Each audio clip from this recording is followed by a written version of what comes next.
Maybe your partner didn't. Maybe your family member went on. Maybe someone passed. But God says to you, He reminds you, I've always accepted you. I accept you now, and I will always accept you. I will never leave you. I will never forsake you. And so in the midst of that pain, it's nice to kind of reconnect with God and let that kind of come back to us like, hey, come here. Just come here. You know, have you ever loved a child? You know, she's having a child, and I'm sure you've already loved the baby, right? Right? Do you already love, right? Yeah. Are we allowed to say? Yeah. Okay, you already love Robert Jr.? Yeah, we don't have a full name yet. Oh, Robert, okay. Robert is one of the names. Oh, okay. Okay. So, but Yes. do you already love him? Like, Yes. you already like, you know, you just like in love with We him? saw his little nose and mouth on Yeah. So cute. Yeah, see, isn't that cool? It's like, right, and so imagine, as earthly people, our capacity to love like that, imagine how vast the love of God is towards you. Towards you. And God says, I accept you. God delights in you. When you walk into the room, God doesn't say, whoa, I'm glad you showed up. God says, there you are. There you are. I've been waiting to talk to you. Which is all prayer is, right? It's just a privilege that we have to commune with God. The creator of the universe, the one who hangs the stars in the sky and the new planets and everything and the cosmic and everything. And he says, hey, I just want to talk with you. It's not legalism. It's not a duty. It's a privilege that the creator of the universe gives to us to commune with him. Why? Because he accepts us. Not only are we accepted, it's a great opportunity in the midst of our tragedy to be able to sit there and say, wow, God, in the midst of the tragedy, I feel so insecure. I feel so broken. I feel lost. What about my income? What about this? What about that? I'm telling you what, I was 50, what was I? I was like 53 years old with a little guy who was like, you know, all of a puddle of 6 months, 9 months old. And man, how am I going to work? How am I going to do? To talk about a fresh understanding of single motherhood, right? Like I had counseled people for years. Yeah, I know it's a struggle. I didn't know it was a struggle until I knew it was a struggle. And then I knew it was a struggle. Like, man, I was working in the yard, walking in the yard, I see all these single moms. I'm like, hey, I'm with you tonight. I got you. Because you know what? I was hoping somebody would say, I got you, right? I got you. Well, there is one who says, I got you. You're safe. So in the midst of your tragedy, you know what? You're accepted. Hey, come here. She's not going to have to fall in love with her son. That's amazing when you think about it. He's not waiting to fall in love with you. He already loves you. Just the way you are. You don't have to clean it all up with God and then come to God. That's the cool thing, right? In relationship, we got to clean it all up. We got to look good. We got to act right. And then we figure out like, wow, behind the screen, it's not the Wizard of Oz. It's something different. We're not in Kansas anymore, Toto. Right? We don't have to clean it up with God because He always accepts you. And with God, you're safe. Sometimes with people, you're not so safe. We call it toxic relationships in our world, We talk about boundaries, and all, and these are all important things. But you know what? In God's world, God is safe, and you're safe because you're secure in God. In Christ, you're secure. And in Christ, in the midst of your tragedy, the lesson we gained out of week 1 is to say, hey, in the midst of the tragedy, who am I now? Isn't that part of the process, like right now? You're married all those years, and then your spouse graduates and go to heaven, you're sitting there going, and everybody's like, well, am I married? I'm not divorced, I'm a widow, but I was with these people, but I'm not, or, it's just like, where's my identity now? And there's a part of your identity that gets lost in it. And you know what? God's purpose for your life doesn't change because of the tragedy. It doesn't change at all. God's call in your life, God's plan for your life, God's purpose in your life, God's desires in your life, they don't change because of your tragedy. So that was all week one. That was just that perspective, that to sit there and go, yeah, you can read, we can all read what we wrote, but when you want to go up and you want to say, what was it really about?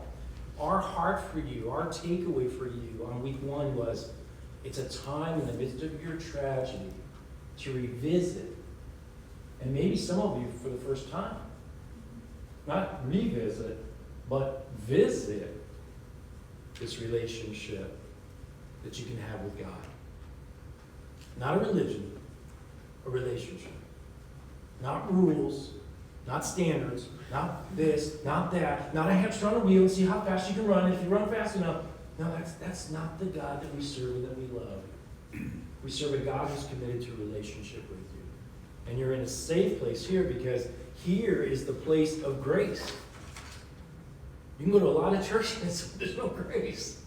A guy told me in a session the other day, he's like, man, I went to church one time and I know you're a man of God and this and that, but I don't think I'm ever going to go back because, you know what, as soon as I walk into church, all of a sudden the posters in my room had to come down off the wall and this had to change and that had to change and this and that. And I'm like, dude, you met religion. You like ran smack on into religion, but you didn't meet grace. You didn't walk into a relationship with the creator of the universe, the one who gave his son for you. So that was week one. And week two, then we kind of like did this whole thing again. Like, okay, we're going to define it for you, but what's our takeaway? And our takeaway, and some of you came out to me after class to me and you said, that really was like, that turned me on my ear. Like that flipped my switch. Because we were talking about this thing called feelings, right? And you got your feelings, and then in your feelings, we do what with our feelings? We feel something, and then what do we do? Hello? Hello? What do we do with our feelings? Huh? I like you. You're cute. I saw you by the water cooler of life. So let's do what? Let's go on a date. Walk. We walk. Who said it? Yeah. Who said it? You said it? Okay, here we go. We are going to increase class participation 100-fold tonight. I promise. Okay? Who answered the question last week? I said, you remember the book. I think it was you. Yeah, I'm sure it was you. Yeah. But now you just learned the book because you said walk. Okay? So. I said it too. Sorry. Who said it too? Who said it? You got in church? The place of grace? You're testing grace? Here. Give her a book before you get in trouble. Okay? Before the boat's done or something.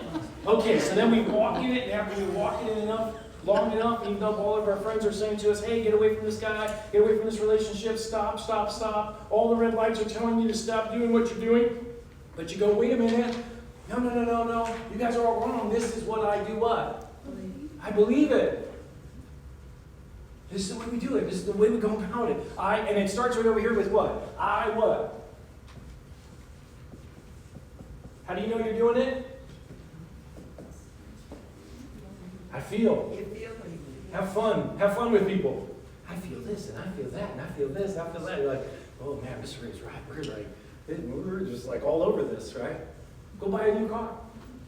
It isn't about the motor. It isn't about the horsepower. It isn't about the quality of the work, the craftsmanship. It isn't about whether the seats will be there in 5 years and the motor will still be attached to the frame. It isn't about any of that. It's about how you're going to feel when you drive off the lot in this brand new car. That's what it's all about. That's Madison Avenue. That's marketing. It's all about your feelings. Listen to TV. Listen to commercials. Listen to life. It's all about feelings. And because we felt it, we walked in it long enough, we have this audacity to say, hey, I believe this to be what? What did you say? Truth. Right? So when we're looking at this definition last week, right, we're thinking, man, my definition of my grief is based on how I'm feeling.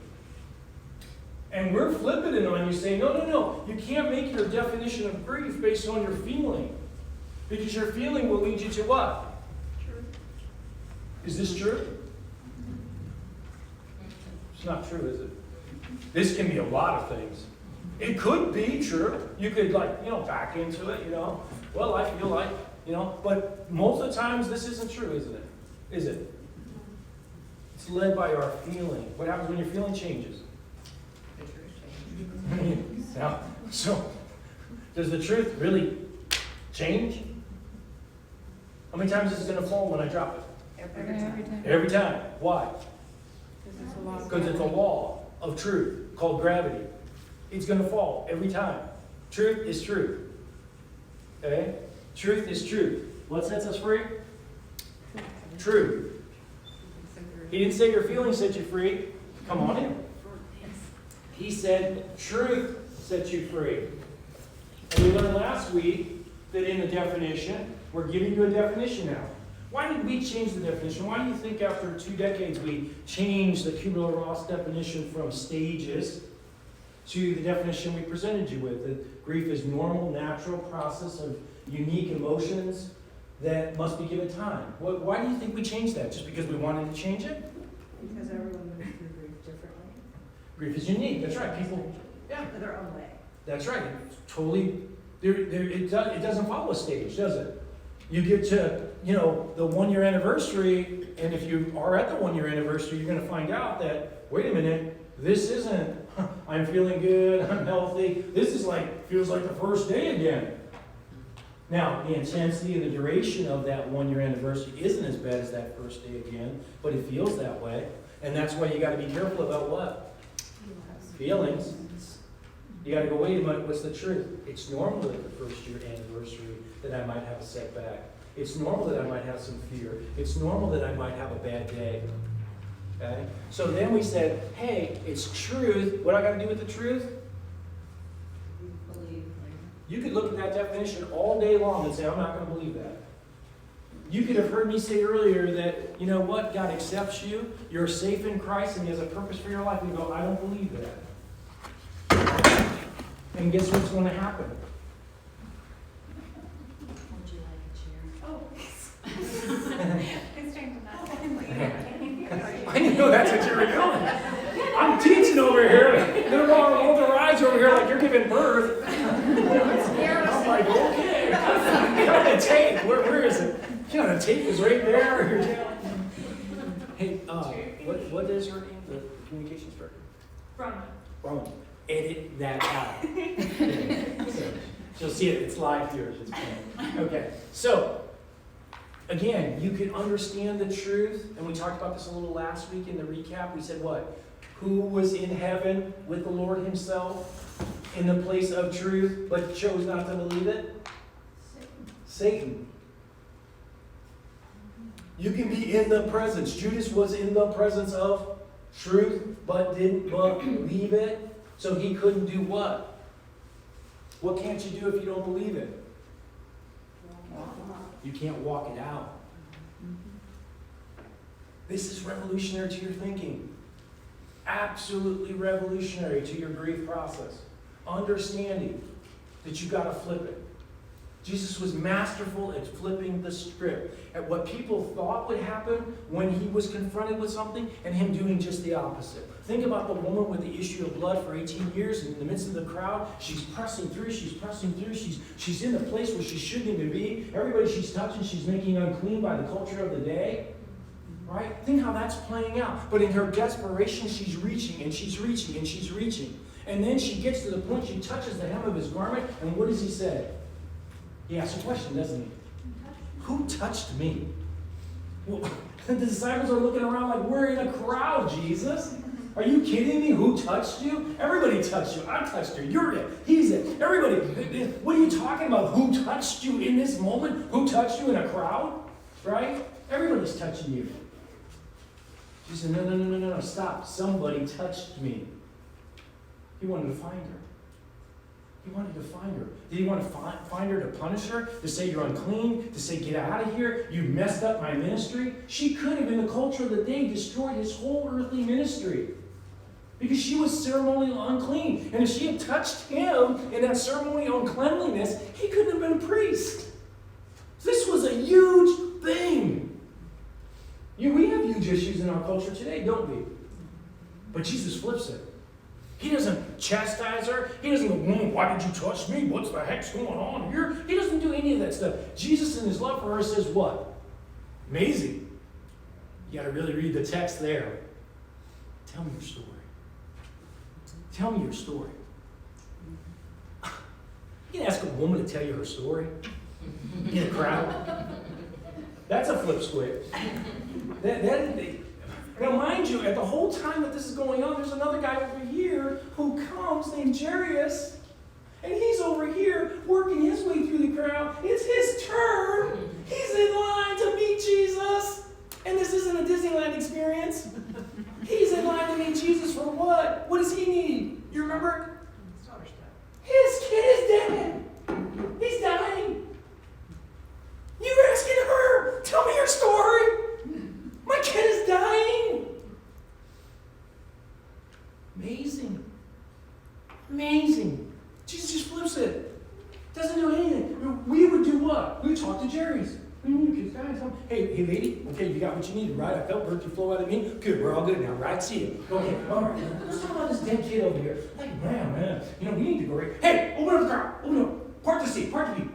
Right? We would be about the urgent. Jesus is over here going, tell me your story. It takes so much time to tell the story. What happens over here? They come back with another report, don't they? And they say what? The child is dead. Jairus begins to turn and walk away. No, Jesus flips it again. Well, he's dead. Nothing we can do now.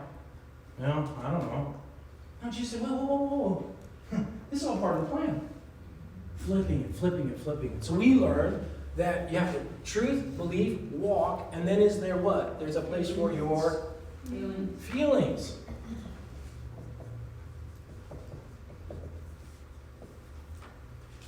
Very, very important. We too. You took nothing out of we too. Yes, there's a definition. Yes, it's a different definition. But really what we wanted you to take away from we too was this whole flip the switch. Flip the script. Yes, and we want to right here show you what we found this. Okay? We looked for something that would illustrate what we're talking about. Turn your attention to the screen.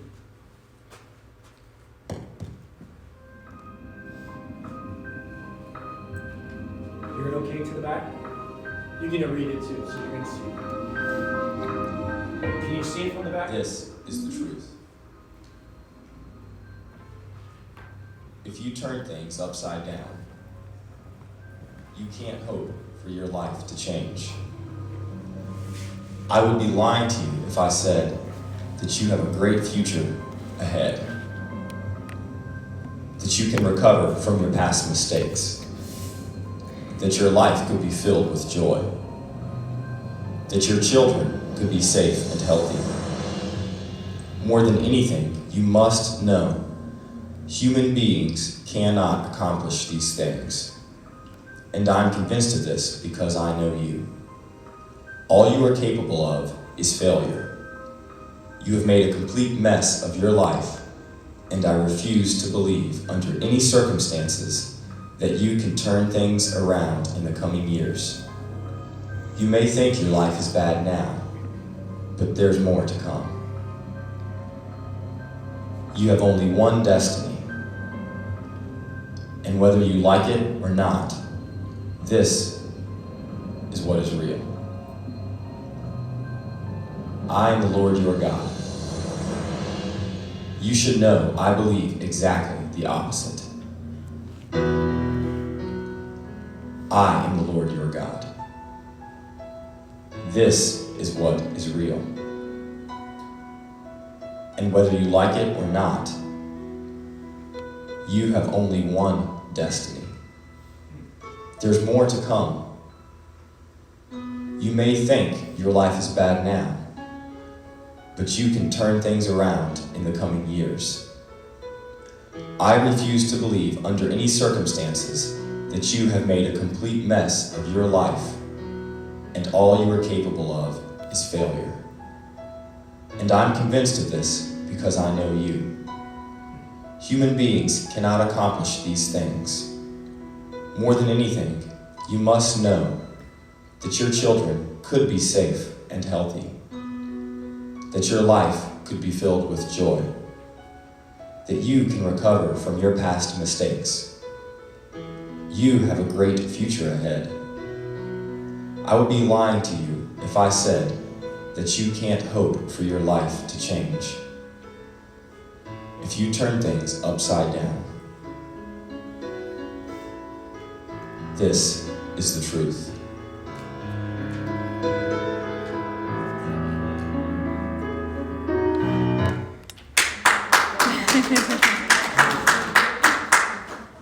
Lord, we applaud you tonight.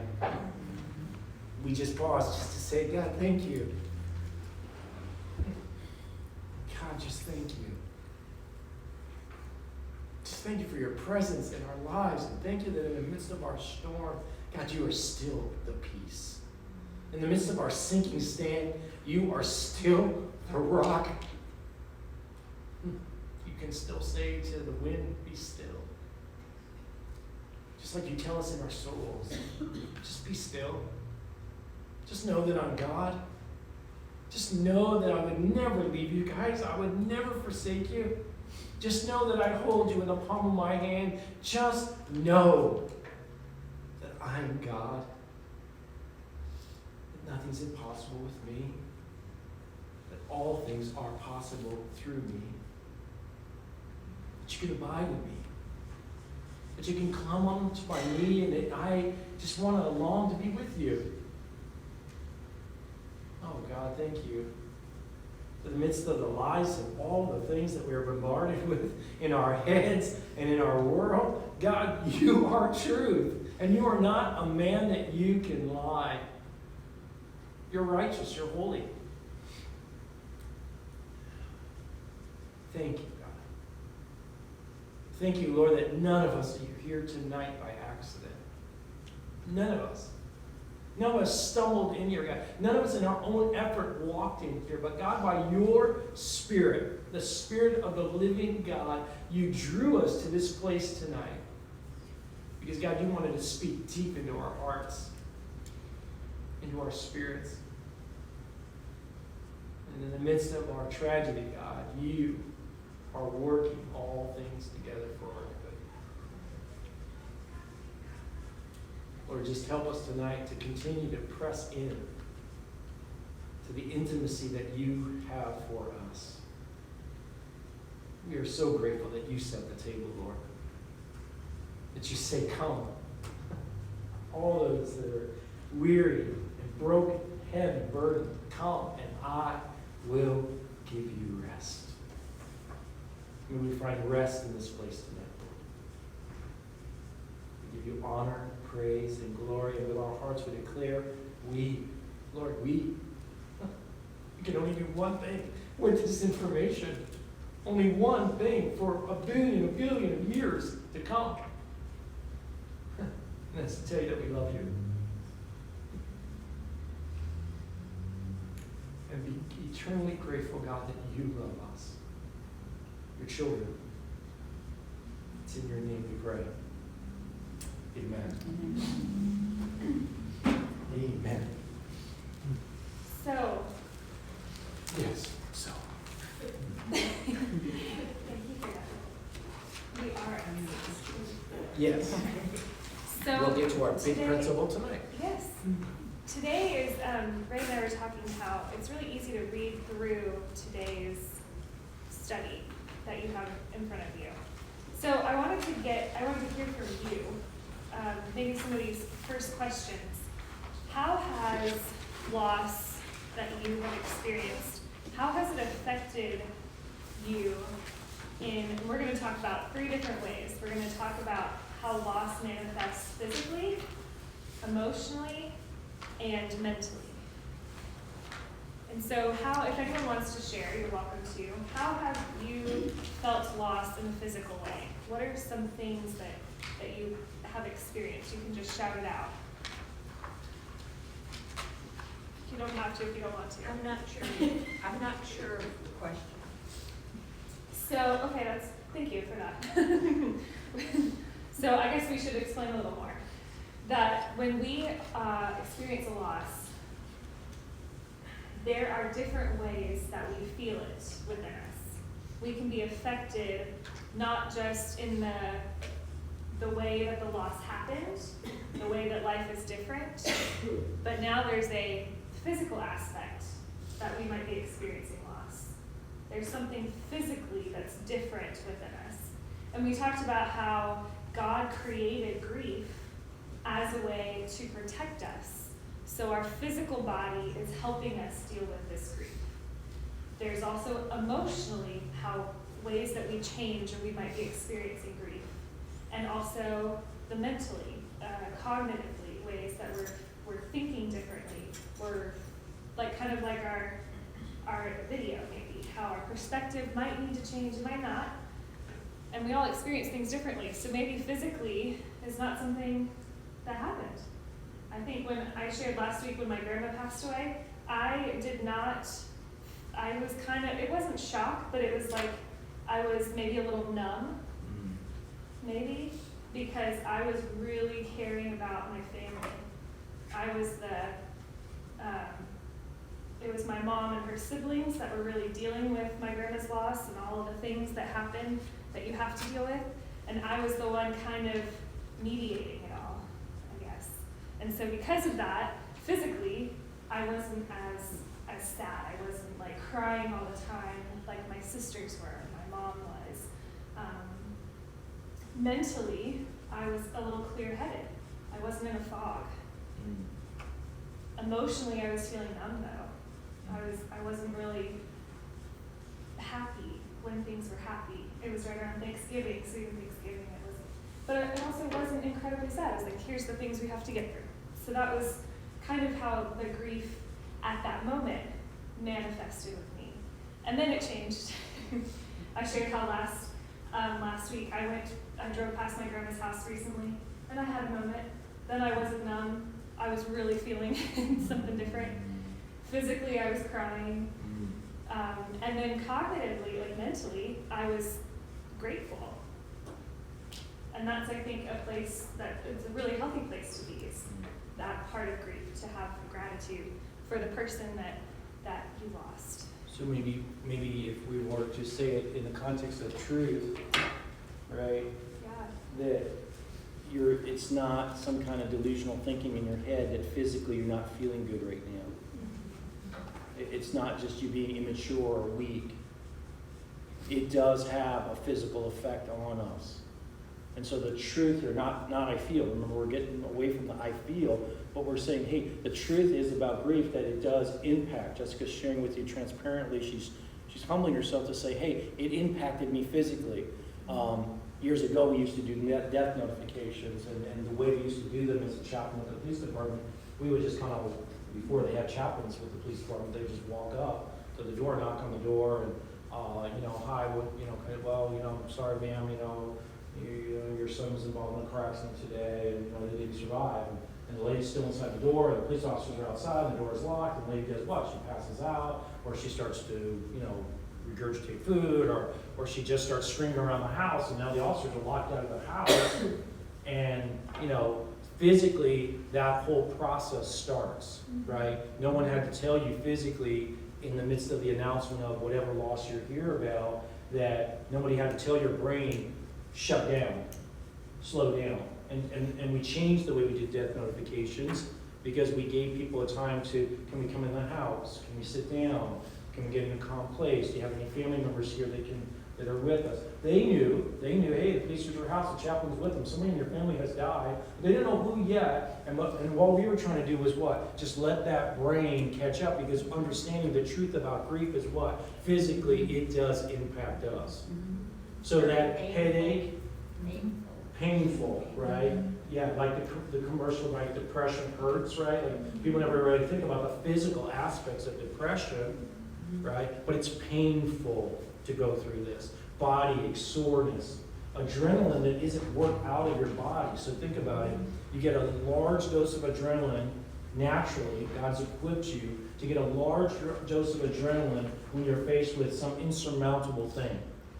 Fight a war, okay? Be involved in a car accident, go through a snow. You get this surge. But if that surge of adrenaline isn't worked out in your body over the next few days, you'll get a lot of pain in your shoulders, in your back, in your neck. That adrenaline seats in the muscle. And so if you're not hydrating or doing some light exercise to move that adrenaline through the system, the physical aspect of grief really puts you down. And it can really impact children.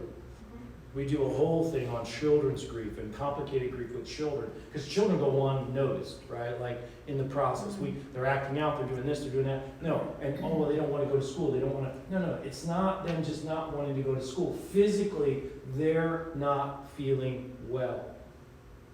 Okay, and that's what you say. I just wanted to say, I physically feel like my whole body There you go.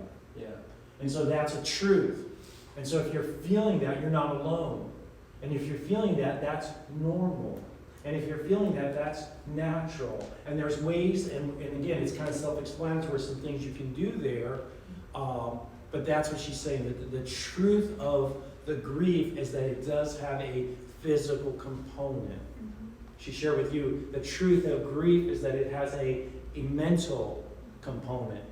Right? That the brain is wonderfully made by God to just do a bazillion things. I mean, just lift up your hand, right? Everybody, just lift up your hand to me right now. Now, just look at your hand. Just look at it. Just look at it. Just now slowly with it. Just slow. Just be slow about it. Just now, imagine this hand, right, can throw a baseball at 100 miles an hour. It's capable, right? Maybe it's training. Someone else is in Maybe it's training. Right? A hand. And yet, it's also capable of holding this precious, gentle, little baby. Right? The same hand. Did you have to tell it? Are you thinking, oh, move my thinking, move this, move that? No. It's just intricate and wonderfully made because it's all coming out of the brain. That's how the supercomputer of the earth is the brain, right? That's why it's like the last horizon. So physically, grief impacts the brain. How? It slows down, it stops. It's like a power surge. Too much information to it slows it down. I have like loss of sleep. I'll go to sleep and then in the middle of the night I wake up and I can't shut. I start thinking and then I get up and walk around. Hyper arousal. So, Some people are under the covers out. Some people just can't stop. I start off okay. Yeah. And then, Look out. yeah, but that's good because you're understanding the truth is that physically, that's all this chapter's about. Physically, it is real. Okay? Just know you're not alone. It's real. And there's a beauty of God that it does do that, to slow down. Okay? Or to speed up, or to do what it needs to do because I got to continue to go because I got a little kid that's depending upon me. So I don't have time to lay in the bed with the sheets over my head. I got to get up. This little guy needs something. I got to keep going to work. I got to keep having an income. He needs me. I don't have time to stop. So God, give me what I need. And it's beautiful the way God does give us just what we need to carry us through. So physically, it's true. Emotionally, mentally, it's true. And you're saying then, emotionally, right, it's true. Right? We are, if you were in church on Sunday and you heard Pastor Robert, my wonderful husband, preach, he has A newly approved, ordained pastor Robert, that is, to all of you now. he has encouraged us, along with the other pastors and staff here at Cypress Lake, to read the New Testament from now, well, last Sunday, until Easter. And so in 84 days, they have a plan, and it's going to be in the bulletin every week. It's at the Welcome Center, a printout. I believe they ran out at the 11 o'clock last week. So if you didn't get a copy, you can always let me know, and we can have copies here. It's in the church office, on the counter. So today's, and it's pretty short. I actually read all 4 days. I'm going to be very transparent. I read all 4 days in 15 minutes today, right before. I'm like 4 o'clock this afternoon. So it's doable. We've been a little busy the last 4 books few of the days. Bible? It is, yes, it was the first book of Luke. Well, yeah, it was multiple books, multiple chapters, sorry. chapters of the books of the Bible. Are you So- reading the whole New Testament? The whole New Testament, and we're The doing it grieves, chronologically. So we're doing it from before Jesus was born chronologically. So it's really interesting. They've pieced things together. So your readings each day add to the last. So you might read the same story in Mark and Luke, but you're seeing them compared side by side. Jan? I would just add, it'll be about 2 summers ago.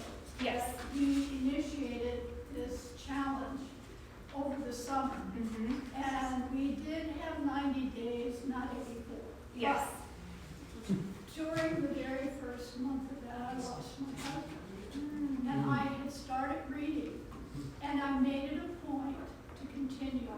It was the structure Yeah. that every That morning routine. I knew there was that time Uh-huh. that I was going to spend in the Word In the and truth. in prayer. Mm-hmm. And it was one of the things that helped me move through. And so I would encourage people to consider the challenge, not just because it's a nice thing to do, Mm-hmm. but it may not affect everybody the same way, but for me, that was something that I held on to through That's those a first few months. Really good point. And under our emotional reactions, the first one listed there is feeling of out of control.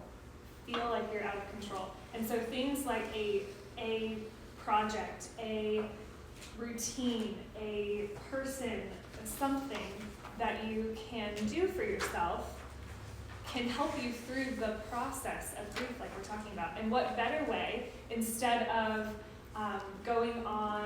instead of reading a certain novel, or instead of going on social media and scrolling as our routine. And there are other ones we can talk about, bad routines we might get into. That's the other side of it. But Jan, you chose, this came at a perfect time because you were able to use the New Testament in 90 days that we did to help you through this process. Even if it wasn't deliberate, like, okay, we're gonna do this because something might happen to Jan's husband and Jan's gonna, no, but God works through us. That's why we are a church body, right? We're not alone. You weren't the only one that worked through something during those 90 days. And so we have what's 84 minus 4? We have 80 days left until Easter. So we have the 80 days until Easter comes that we can walk through the New Testament together. So it's doable to catch up easy. But today, what was really interesting is we read, it was Mark 1. And in this chapter, so this was the first time where we opened Mark 1 today. It was today. We had read Luke and John before. So when we open Mark, the first chapter, it talks about John the Baptist, and it talks about how Jesus came and met John and how he was baptized, which is really awesome. So now Jesus has the Holy Spirit within him. It says he can, the heavens tore apart when Jesus came out of the water, and the Spirit descended like a dove on him. And the Spirit immediately drove him out into the wilderness. Oh wait, that was not what I was going to say. And a voice from heaven said, "You are my Son, the beloved. With you I am well pleased." That's nice to hear. So now God is with Jesus. And it goes on. He goes to a town. And in this town, he meets a few people. I'm trying to summarize. And then, he was meeting with people talking about God. And they said they were astounded at his teaching, for he taught them as one having authority, not one of the scribes. So people are starting to recognize, this guy who's come into this town, he's talking like the teachers talk. He's talking like the guys who have gone through years of training. He's talking like the ordained pastors who have some cred on their resume, right? They have gone through work, they have gone through supervision, they've done all these interviews and things to get to this level to be able to teach. And here he is teaching these things. He's not like a scribe who's just like writing down what they say. He's talking just himself, like it's coming from God through him. And so this person says to God, says to Jesus, "What have you to do with this, Jesus of Nazareth? Have you come to destroy us? I know who you are, the Holy One of God." That is verse 24 of Mark 1. Isn't that interesting? I had never really picked up on that verse before. But what behavior would you describe that? He says, "What have you come to do with us, Jesus of Nazareth? Have you come to destroy us? I know who you are, the Holy One of God." I can't help but read that with some like, the Holy One, sure. So do you think that he was being satirical, that was, Could have been who do satirical. you think you are? Right, exactly. Challenging him, right? Mhm. What else do you hear in that? Crapping on him. Rapping on him? Crapping on him. Crapping on him, yeah. Oh, Yeah. Yeah, who are you? Who do you think you are? You don't belong here. You shithead. Yeah. If you read that in 15 minutes, you're either a speed reader or skim. It took me, now I've gone through day 5, and it's definitely over an hour. But I read about the son of this, you know, there were so many sons and, Yes, the genealogy. That was, I did skip that. yeah, I read it a few weeks ago in admin. I figured. Because you're in the wrong shutting the cameras off profession. now. Because the pastor's wife skipped the genealogy. She's got 2 people reading for one. So we're having this experience where this is the first time Jesus is teaching people, and this is what's happening. Someone is challenging him. Someone is not saying incredible things. Other people might be like, "Oh, he's not a scribe, he's talking like a teacher." And the first reaction that we hear, the first quote we hear is someone saying, "Who do you think you are? Have you come to destroy us then? This teaching that you're doing?" And Jesus rebuked him, saying, "Be silent and come out of him." And the unclean spirit, convulsing him and crying out with a loud voice, came out of him, and they were all amazed. And they kept asking one another, "What is this? A new teaching with authority. He commands, and even the unclean spirits obey him." And then his fame began to spread throughout the surrounding region of Galilee, and then we go on to hear about more miracles and stuff like that. So in the book of Mark, the first miracle that Jesus does is cast out a demon. And the rest of the chapter, of chapter 1, is it continues. The next person, Simon's mother-in-law, was in bed with a fever, and he came and took her by the hand, and he lifted her up, and then the fever left her, and she began to serve him. And then the next, that evening at sunset, they brought all who were sick and possessed with demons. And there's a reason I'm telling you about this. And the whole city was gathered at the door. This is verse 33. And he cured many who were sick with various diseases, and cast out many demons, and he would not permit the demons to speak, because they knew him. I cannot begin to tell you that I understand this whole passage. I am still learning. And Robert would probably tell you the same thing. What the heck that means. Casting out demons, not allowing them to speak. But I did hear a sermon that was preached at Church of the Resurrection by Adam Hamilton. He is the Church of the Resurrection. Robert did a sermon about the stained glass window there, if you were here that Sunday. But it's one of the largest Methodist churches in America, maybe in the world. And Adam Hamilton is the preacher there. And we've done some of his studies. And he just did a sermon a couple weeks ago on mental health and what Jesus says about mental health.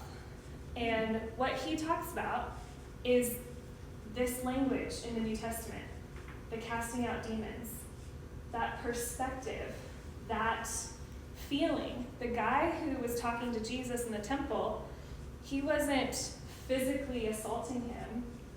He was emotionally having some issues, right? For someone to challenge Jesus, we could say, "Oh, he's got something going on in his head maybe. I know who you are." So, and what Jesus did, his response, "That's not you. Get out of him." And the spirit left him.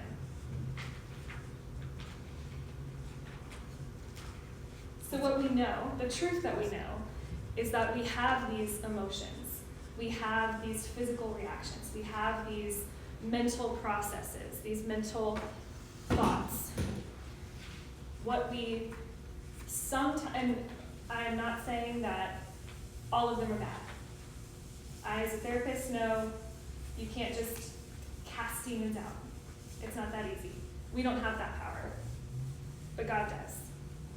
And through God, through the work, through working through our grief, through the continued pointing back to the truth, is when we will be able to have an emotional response, a mental process, a physical reaction, a physical peace that God wants us to have. So let's go to the big picture for tonight, the big takeaway. While we still have these minutes with you, I just want to lay this out with you, because this is another essential component. So she's talking about emotions, and she's talking about the ways, or the two ways, that people deal with these emotions. Okay? So the truth is that there's two ways, and they're both learned behaviors. Why is it important that we understand that they're learned behaviors?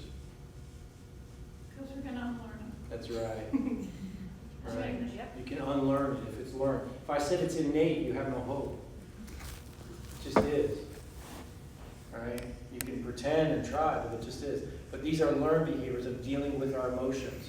So tonight, as we're talking about this physical side, and we're talking about the truth of it having a physical impact, we wanted to land on, okay, what can be a nice takeaway? There's a lot of information, but what can be a takeaway? How are you processing your emotions? And so we want to just kind of lay it out with you. But the two ways that we do it is one way, and many of us in this room were taught this way, and that was to suppress.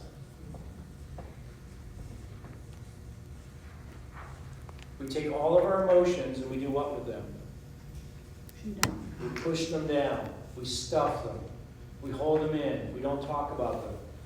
Okay? Last week, if you were here, you remember that I shared a little bit. I kind of touched on this. I said, what would happen if we took the dirt on the carpet and we stuffed it under the carpet and said the room was clean? That in times of darkness, when I flipped out the lights, we would trip over the high spot. And so when we stuff them like this, we trip over them later on. We stuff them down. We're taught this. We're encouraged. This is the way you dealt with your emotions. And then in a couple of generations from this, and we still have both of these ways going on today, but we kind of moved into a whole new way of dealing with our emotions. And what do you think that was? It's part of the way today that we would say that people are being taught. Nike has a phrase that says what? Just do it. Okay? So the other way of dealing with our emotions that we're being taught today is indiscriminate expression. If I feel it, I do what? I say it. Just comes out.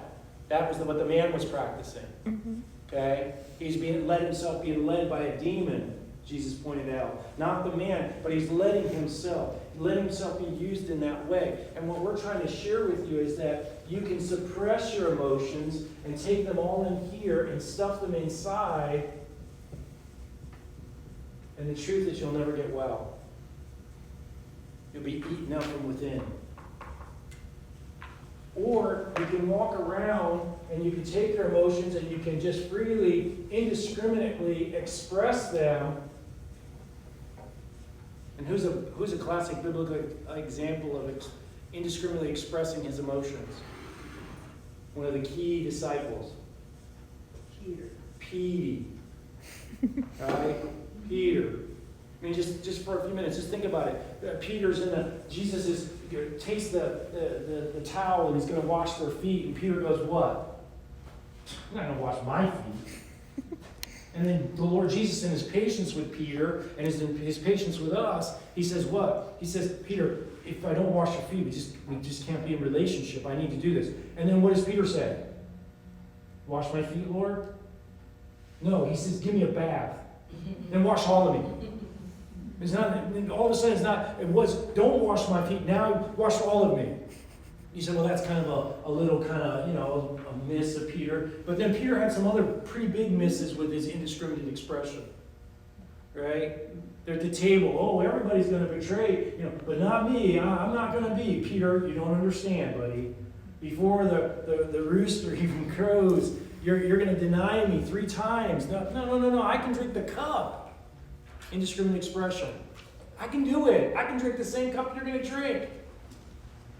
Peter in the garden, when they come for him, and thank God that Jesus is merciful and graceful, because we have a fisherman in the garden who decides in his indiscriminate expression that the best play when they come for Jesus is to whip out a sword.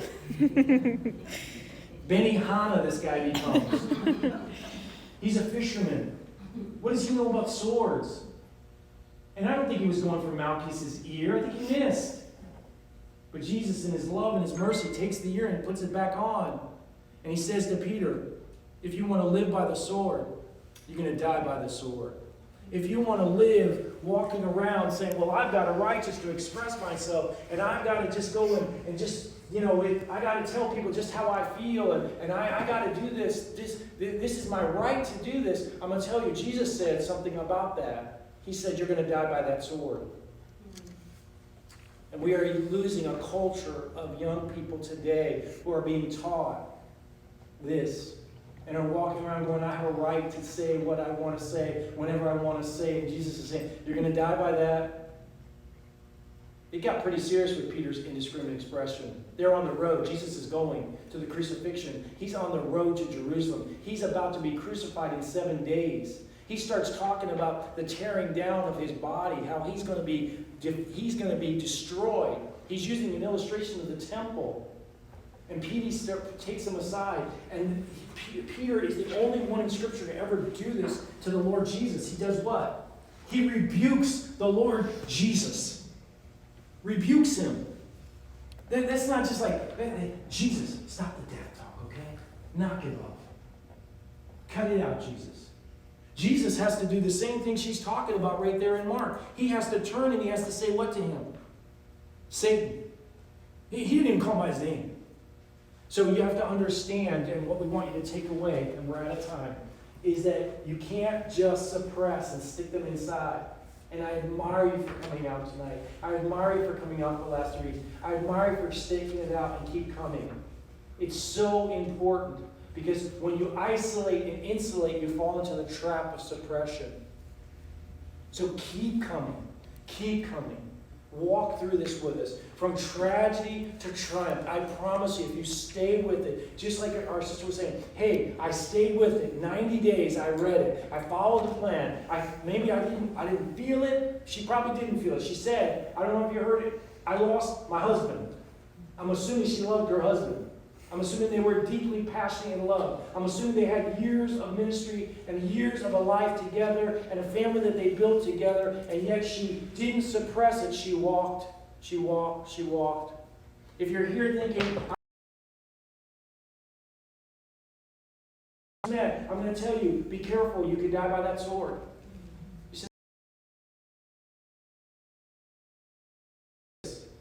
You take your emotion.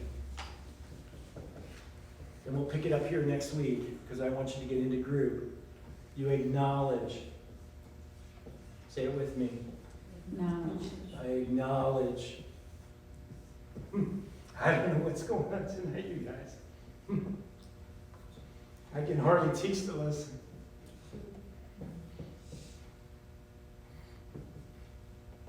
I'm 30 days from adopting that little boy. 30 days. 7 years. I'm 30 days. I'm just overcome with the love of God. Yeah. The pain, the struggle. This isn't about me, but I'm just trying to tell you, you gotta get here. You gotta get here. Just acknowledge it. God, I'm afraid. God, I'm lonely. God, I'm sad. God, I'm angry. Acknowledge. You can have the feeling. But just acknowledge it to God. It's what you're doing with it is what we want you to take away tonight. That's the takeaway. We want to take all this stuff as natural, physically going to feel it, but acknowledge it to God. Bring it to the throne of grace. Bring it to the one who can understand, because his son died on a cross. He understands the tragedy of your life right now. Yes? I just want to say, I'm so thankful to the Lord that He had a friend bring me here, and I want to thank you, Jessica. I come back every week because the people have changed me so much in the short time. And God bless you. For the glory of God. And we're gonna have a party for you in 30 days. I like the potty. Good boss things there. Acknowledge it. Acknowledge it. That's the takeaway. Let us pray. Father, we thank you. We thank you